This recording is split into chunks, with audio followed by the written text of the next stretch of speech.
Hey guys, okay, so one of the questions we've been asked here in the group is how do I know if I'm in ketosis? And I'd love to provide you some clarity on this. Okay, so there are several different ways you can test your ketone levels, and I want to clarify what they each show you and which one I recommend. So probably a lot of you have come across the little urine test strips. These are very cheap and inexpensive, and you can also get them at local pharmacies.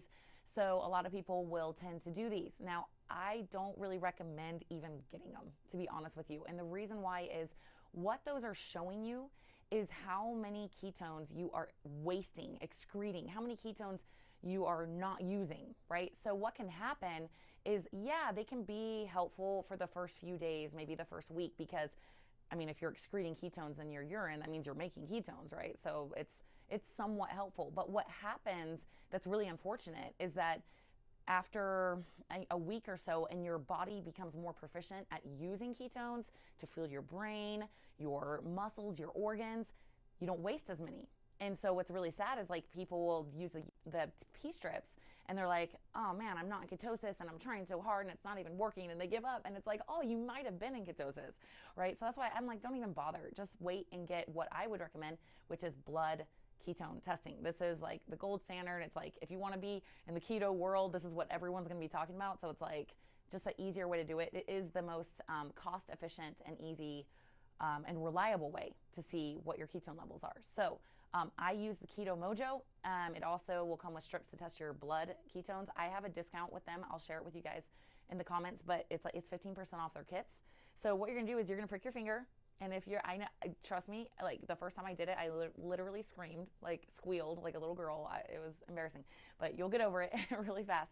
And you're gonna prick your finger, you're gonna test your ketones, and you wanna be 0.5 or above on that, okay? It's really easy to use. You just stick the strip in there. You don't have to push any buttons or anything, and that's it, okay?